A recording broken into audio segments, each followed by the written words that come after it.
Hello friends, MoNaCo here with our 8th video, Lewis dots for covalent compounds. We're going to understand how to draw Lewis dots for covalent compounds after this video.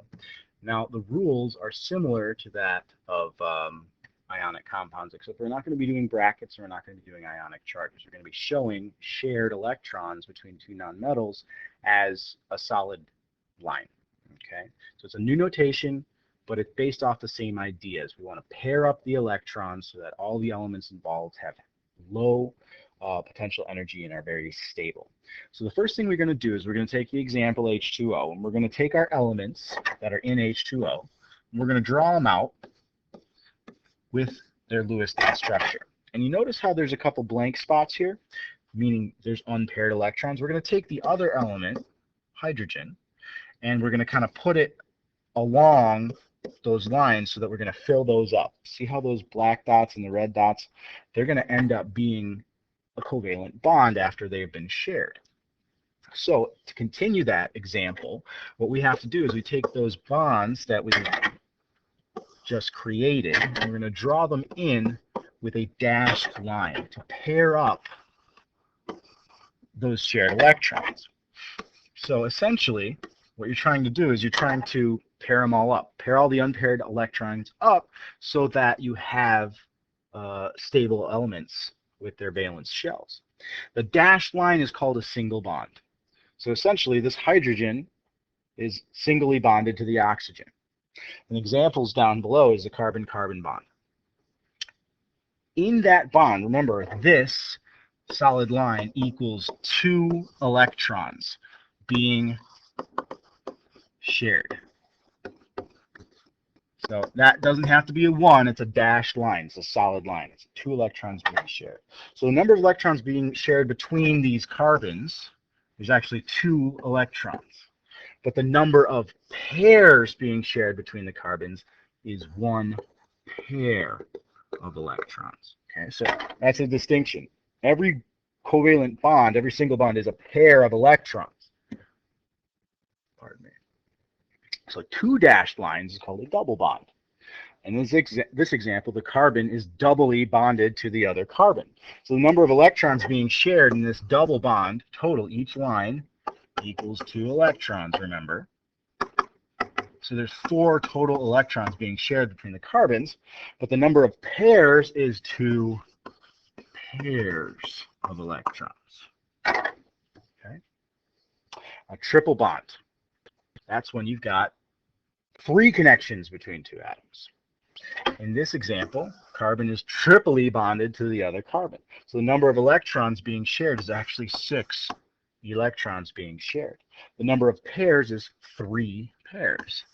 3 pair of electrons. Now, drawing Lewis dot diagrams for covalent compounds is pretty straightforward. We're going to start on the left-hand column with the elements by themselves, and in the right-hand column, we're going to have the completed Lewis dot diagram. So we're going to start here with hydrogen with its 1 valence electron. Chlorine has 7. Now, you can kind of see how we want to pair up the unpaired electrons. So this electron and that electron want to get together. And when they do, you turn it into a solid line instead of a bracket. Now, chlorine still has 6 electrons hanging out around it. That's it. That's as simple as it gets. Now, for nitrogen, we're going to look at this scenario. We've got N2. So nitrogen by itself has got 1, 2, 3, 4, 5 valence electrons. But there's 2 of them. So we got 1, 2, 3, 4, 5. 10 total electrons to pair up. Now, it's pretty straightforward to see that we're going to pair all the lone pairs up. Okay? So what we're going to have is we're going to have 3 bonds between these 2 nitrogens. So I got a nitrogen and a nitrogen next to each other. And since we paired 3 electrons up, we're going to make it a single, a double, a triple bond. And we'll put in those other electrons, the lone pairs of electrons that nitrogen had as it was. A couple more examples here. CCl4. Well, carbon has 4 valence electrons. And chlorine, there's 4 of them. Each one of them has 7. So we have to do 4 times chlorine. Squeeze another one in there. Now here's the trick. I'm going to have to pair up the unpaired electrons. Jeepers.